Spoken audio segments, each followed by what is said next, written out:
I think it's time to recap the whole city so you can see how it now looks before going forward into the 1990s. Kind of like a starting point for the next chapter of this series, Season 3, after the pre-war and communist eras. 1990. The Iron Curtain was gone, Central European countries left the Eastern Bloc, communist governments ended, first democratic elections took place, and the countries transitioned towards free worldwide market and capitalism. The shifts in economy, politics, housing policies, culture, and many other things were huge. So in this video, let's start unpacking all of that while we are looking at the cinematic showcase. We are going to start with the economic introduction today, how the industry fared, how trading changed, but let's also lightly touch how societies and borders changed. 1990s were incredibly important in the recent history of this region, so the other areas we will talk about in their own videos later, especially commerce and everything related to housing. I think right in the beginning, it's important to stress once again that this series is focused on Central European countries, so East Germany, Poland, Czechoslovakia and Hungary, not on the Soviet Union. This was important to stress before, but it's equally important now, since even though some development was the same, a lot of it was not. Let's start with borders. What changed there? The obvious one was the final removal of the Iron Curtain, so fall of the Berlin Wall, but also the closely guarded physical obstacle between the East and West. In the end, mostly functioning as a barrier for the Eastern populations to not flee to the West. Now, people could travel almost wherever they wanted, with valid passports and sometimes visas. Right in 1990, East Germany ceased to exist as both Germanies reunited, although technically it was more of a Western takeover, certainly economically, but also geopolitically, as the former East immediately became part of structures such as EU and NATO. City of Berlin would be merged into one and became the capital. This takeover meant that East Germany would have very significantly different development compared to the other former communist countries. It practically overnight became, or returned to maybe, the Western world. Poland, Czechoslovakia and Hungary joined into the so-called Visegrad group.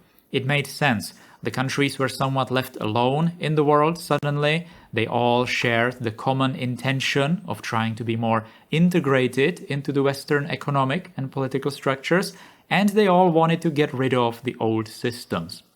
The group soon became the V4, as Czechoslovakia split into Czechia and Slovakia in 1993. Anyways, towards the end of the 1990s, the V4 together entered NATO and worked towards EU membership. Now, what about the economies? That is a huge one, probably the biggest, most controversial topic of the 90s. The transition to free market capitalism was rough, although the level of roughness depends on regions and specific companies. Once again, East Germany is an outlier in here.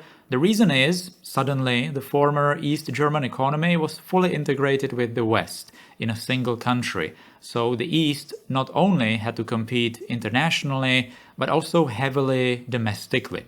East German economy practically totally collapsed in the early 90s, but the West did pour huge money into the region to preserve some sort of normal life there before restarting it with Western owners. The V4 countries had it different, since at the very least they could have done things on their own with their own currencies and economic policies. But still, the economies were in ruin and there wasn't any long-lost stronger brother to help out, quotation marks. That's obviously debatable if that's a good or a bad thing. Let's take a look at this GDP per capita chart in US dollars. Of course, GDP isn't everything, but still, that drop in the early 90s is clear. Interesting is Poland, where the drastic economic decline already started in the very late 70s, highlighting the overall crisis of the 80s right here. Between the 80s and 90s decades, Poland experienced hyperinflation, going over 1,000%. Other countries saw huge inflation too, but nowhere near as bad. Most countries, however, recovered their GDPs from mid-90s to early 2000s. And now, this is the big controversy that is still raised in discussions today. What is to blame for this general drop in economic activity and all of the negative consequences? One side says it's clearly the transition's fault. Things were fine before 1989 and then it was all ruined. You can clearly see that in those charts, after all. The other side then says, well, yeah, but the economy and industry were artificially propped up, so of course there will be massive drop after exposing it. There is this one saying that goes something like, communism wasn't the worst, that would be whatever comes after it.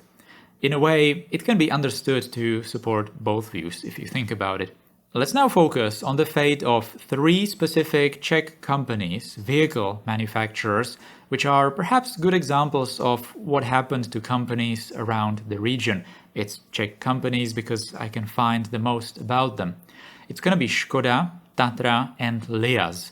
All were privatized. One was doing somewhat all right from the beginning. The second had it very rough but survived. The third is gone. Škoda, the car manufacturer, it was actually not called that in that time period, only the products were, and also let's not confuse it with other companies of the same name, but doing different things. It was a huge car manufacturer in the country already, with some success in Western export. It was also allowed to start cooperating with some Western manufacturers in the loosened times of the late 1980s. After 89, things were not good. One thing common to pretty much all companies around here was the collapse of the ability to export abroad. The Eastern markets practically vanished, as countries further east were unable to buy anything, and the planned international deals between communist governments were gone. Western export was a problem too. It was a problem before, but now more, because manufacturers in the communist countries were not responsible for outside trading. That would be a job for the export companies, directly controlled by the governments and their plans. Those export companies, since they were heavily tied to planned economy, ceased to exist with it, so manufacturers were left to fend for themselves. Alright, but domestic business must have been fine, right? Since these big manufacturers had close to total domestic monopoly inherited from the communist times. That's right, but the borders opened for foreign products now, which also included cars. Practically no one could afford a brand new Western car, but the post-communist countries were flooded with cheap used cars, sometimes even barely moving, but it was the Western stuff, so people bought it anyway, off with the old commie stuff. This was common for also electronics, appliances, various tools, and so on and so on. Just like pretty much every other company around here, Škoda also struggled with manufacturing efficiency. So, for example, drawing too much energy or not utilizing people's time very well. All states decided for fast privatization of companies. Škoda was no exception. The general political line was that state ownership was something from the past. We need to fix that quickly. And this is another huge controversy to this day. Would Škoda and many other companies survive if they were not privatized? Sure, if the state didn't let it fail, then it would not fail, but even under the state, it could not just bleed money indefinitely. It was not a service, it was a business at the end of the day. The state would eventually fail with it. Was the state up to the task of fixing the company on its own to find proper management? Was the state able to learn these new business ways in time to secure export opportunities, for example, in the free markets? Well, probably not in the 1990s. Was the privatization fair? Well, with Škoda, the controversy around these questions is probably not as severe, as the privatization of it was quite successful. Volkswagen bought initial shares of it right in 1991 after already cooperating with it. The economic problems persisted for a couple of years, but the company was properly back on its feet by mid-90s, and it would essentially become a company on which the entire Czech economy stands. The company pays all right, Many people I know work in Škoda, even commute to it across half the country. But is its foreign ownership still fair today? Because undeniably, a lot of profits do go to the mother, to the other country. There is this popular word in Czechia, and I'm sure in other post-communist countries too, in some form, that the countries basically just became workshops. That foreign companies just use the cheap labor around here to assemble something, pay nowhere near as much as in the Western countries, and sell products for much, much more, keeping most of the profits. On the other hand, one economist gave a very harsh opinion about this in an interview that, yeah, it's true, but in the early 90s, the choice was either become a workshop or total economic collapse. The situation was just that bad. He also continued with his harsh view that when communism ended, the Western economies had no obligation to wait for us, to somehow nurture us back to health, to wait to become their competition. Other economists then argue that the situation is more than good for us in the end, eventually. We really cannot complain about how things turned out. The Western investments, know-how, and market opportunities did arrive, and they did help to increase the quality of life here. It's simply our fault that we lost 4 decades in the Eastern Bloc, in the entire market race. Now we need to work hard to make up for it.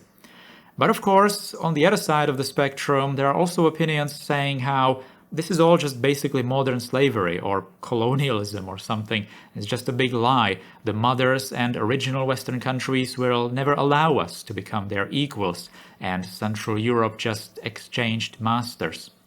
What's certainly true is that all of this heavily depends on the specific company that we are talking about and the region and the country. And also what's certainly true is that things could have been done differently with the economies, but I would be careful to judge the ifs. Since the changes were so massive, I doubt anyone can predict how different approaches would turn out. But anyways, back to the companies. The second one, Tatra, was mostly known for its trucks, or at least today it is, but it also made personal cars. Its car production was almost exclusively reserved for the communist elite. After 1989, that market completely vanished. Tatra tried once again to come up with a new car, the T700, but the product was pretty much a total miss for a couple of reasons. The T700 was a luxury car and it was astronomically expensive for its time. In 1996, it cost the same as the highest spec Tesla 3 today. And I don't mean adjusted for inflation, no, the actual same price, the same number, almost 30 years ago. The car wasn't even that luxurious and was technically inferior to many older and much, much cheaper Western cars. Its very high price was partially because it wasn't meant for very high series production, but also because of that inherited inefficient production. Now, this production met the unforgiving economic reality without centrally planned prices, and suddenly it became clear that products need to be ridiculously expensive to at least break even. Companies realized they will have to massively increase efficiencies and invest into new technologies. That was the paradoxical situation. People usually think that Eastern Bloc's products were super cheap to make, but that was not quite true. Škoda faced exactly the same problem. Cars during the communist times were very expensive relative to salaries already, but in the early 90s, Škoda had to increase prices drastically to factor in all manufacturing costs, deepening their early inability to sell cars domestically. Tatra intended the T700 for the government and state in general, as it was hopelessly not going to compete for personal buyers. It did manage to sell a couple of cars, but the government now couldn't just randomly afford it either. Plus, it could also buy those cheaper and more luxurious Western cars, which it did. The T700 was the last personal car Tatra ever made. It's kind of a nice, like a veteran car to buy today, but still, the history of it is what it is. But like I said, Tatra is mostly known for trucks, and even back in the day it was known mostly for trucks. Right after 1989, it faced massive problems when the foreign markets vanished, especially the exporting opportunities in the East. Going into Western markets was practically impossible. The export companies were gone. Tatra had no connections in the West, no network of dealerships, maintenance places, no nothing. The domestic market was tiny and the government had little need for trucks at this point. The company was privatized at first, somewhat wildly, and it was owned by various funds. To increase production efficiency and overall get the company back on track, American managers were hired. This little part is actually quite interesting because the Americans apparently wanted to lead the company as if it was American, applying various management practices and styles. But it completely failed. They totally misunderstood the people's mentality and just overall the working conditions and the entire environment in the country. It's interesting reading about it because it just shows how the two economic worlds were heavily incompatible at this time. The state then went back to own Tatra for a little while before selling it to a single company. Eventually, Tatra cooperated and was owned by a large number of other manufacturers with which it shared knowledge, designed common models, used foreign engines and other technologies, secured foreign markets, and so on and so on. So it's an example of a company that switched its portfolio, exchanged many owners, reoriented its markets, but survived. It's arguably not really the same company anymore, but it's there. Eventually, it managed its goal of becoming a significant government supplier, actually, of military trucks nowadays. So, in a way, it still depends on the government. The last company is Liaz. Unlike the previous two, Liaz was a company created during communism already, without prior truck manufacturing tradition. It was basically a product of the early communist reorganizations and specializations of production.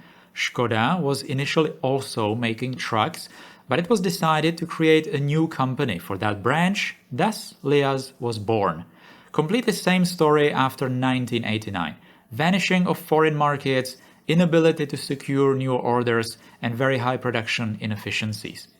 Unlike Tatra, Liaz was not particularly interesting to foreign investors, perhaps because of its lack of tradition, maybe, hard to say.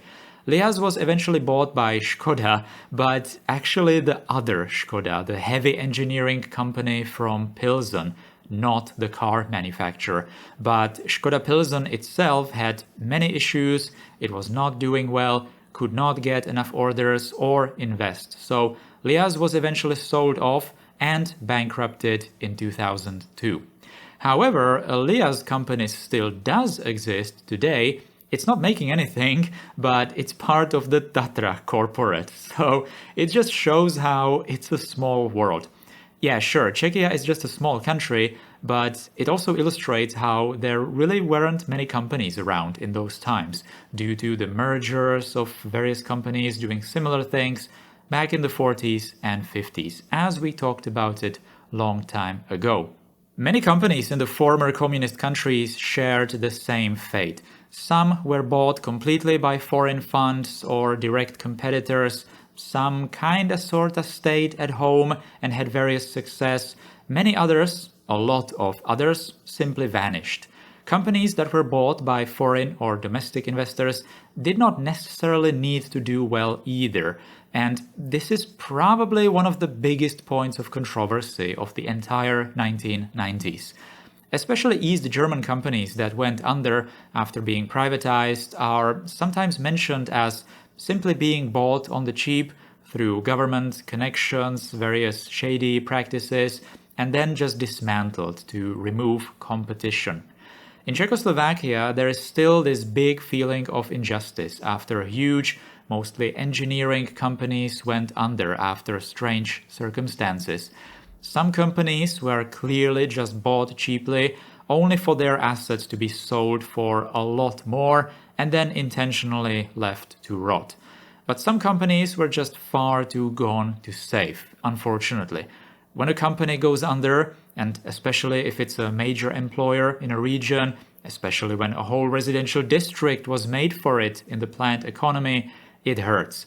But the harsh reality is that some of those companies simply could not function in a free market after the state backing was gone, and the new private owners cannot be the only ones to blame. It's clear that this entire situation, everything surrounding this whole transition, could have been heavily corrupt and open for illegal actions. And so it was. The old ruling elites were also not entirely gone. People who were in power before '89, especially in less political management positions, could have secured their places in the new world quite easily. Hungary apparently decided on a privatization model that would end with former company managers become the owners. Company manager back then must have been strongly aligned with the ruling party, of course. Members of the secret police or other people who were in the know back in the day had big head start to do business in the new world, not always legal. Generally, people who had some kind of an idea how capitalism works had insane head start, since 99% of the population had no clue. No one taught them. This led to such bizarre things as one Czech fund owner scamming a whole 10% of the population by simply promising huge returns on investments. Organized crime in general saw massive boom, not just related to privatization, but the usual kind of crime that mafia does. The situation was nowhere near as bad as some sources describe it in Russia of the early 90s, for example, but still, it was not great. The state, its various branches, and the police were at first unable to do much about it because the laws were missing regarding a lot of things, since countries had no experience with anything. Everything was new, and who adapted faster won. States eventually did catch up, and this kind of organized crime mostly ended with the 90s. But privatizations continued. Media obviously showed the ones that didn't go well or were just flat out frauds. Privatization in general was heavily pushed by the states because it was the new thing according to the new ideology. Czechoslovakia was the craziest in this regard because everything was nationalized before. There were only a couple of rare private businesses of the smallest sizes, which is different from the rest of the countries in the region. So even things like pubs, grocery shops, car repair shops, everything had to be privatized. Apparently, 3 to 4 companies an hour were privatized in the peak of early 90s. Those new owners also had to be able to get loans to start their new businesses, and that was not exactly clean either. Some businesses also probably should have stayed nationalized, like some infrastructure. Overall, the 90s and early 2000s in this regard left a very bad taste in people's mouths. Whether or not that's justified, if it's based on the actual reality, is a topic of debates going even into today. But let's wrap this up for now. I'll be talking about the 90s many more times. This was just the very brief introduction. Next episode will be about commerce, how foreign shops entered Central Europe, but also how cities looked back then.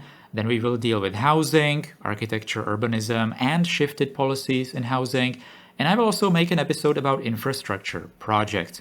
Of course, there will be some continuous projects about the industry, how it was partially or sometimes completely dismantled in some places, places in the cities redeveloped, and those kinds of things. Feel free to suggest some ideas, because I actually don't have that many building projects lined up for the 90s. And I feel like we really need to spend a lot of time in the 90s because it's just a super important decade. Although we are just going to also continue it into the 2000s, these kinds of topic. Also, feel free to suggest things to add to these introductions, because while I was writing all of this, I always kind of had a feeling that I'm just missing something. Like I said, I'm going to talk about some different things later, but still, if you noticed something missing, let me know. Obviously, a lot of details were skipped, but there's just no way to include everything. Anyways, to actually wrap this up. In Czechoslovakia, the 90s are commonly referred to as the wild 90s, and for a very good reason. They truly were wild. I am a 90s kid and I do have quite fond memories of the time, but I was obviously not economically active. Still, I do remember a lot of things, plus I remember what my surrounding dealt with and I can just talk to older people and stuff like that. A lot of people much older do remember the 90s as good, generally. They often mention the sudden freedom of movement, culture, thinking, and people generally do agree that the 90s were probably the most free decade there ever was. There were absolutely crazy television programs that I already remember. You could just about say and do anything you wanted, like mocking the politicians, for example, which was very new. It was obviously not all sunshine and rainbows. People were just learning what it actually means, the new freedom, what they can and cannot do, pushing boundaries to see what will be tolerated and what not, obviously sometimes even going into the illegal territory. A lot of people then mention the ability to start a business, be self-employed and go abroad. The 90s are also sometimes described as the decade of winners and losers. And certainly, it's the time when the wealth gap started to increase a lot and people suddenly had to fend for themselves. There wasn't suddenly the state to just push them through life. People were free to travel, to do business, but they were also free to be scammed, fall into crippling debt, and so on. One good saying to add here is, quote, "Everything they told us about socialism was a lie, everything they told us about capitalism was true," end quote. It probably requires a little thinking to understand it. They in here means the communists, of course. Clearly, asking people what they think about the 90s will hugely depend on the region, even a district in a city, because asking in a company town or company district, kind of, if the company was privatized and went under, you would get very negatively one-sided answers, of course. A typical characteristic of this new time, though, was the strong political resentment of everything before 1989. Understandable on one hand, but on the other hand, it's not like Central Europe was in total chaos and disarray for 4 decades straight. Some achievements were objectively made, so a perfect saying that could be applied to a lot of areas in the post-89 changes would be to throw the baby out with the bathwater. I'm sure I will be using this saying more later as we talk about housing, especially. But anyways, like I said, this is not all when talking about the 90s. We will add to it as we progress with the series. That's going to be all for today. Hope you enjoyed this showcase cinematic episode and the 90s introduction. If you did, then you know what to do. All the clicking, writing, subscribing, thumbing up and all that below the video. And huge thanks to the channel members who directly support this channel and me and what I'm doing. I greatly appreciate your guys' support and thank you so much for it. Take care. Goodbye.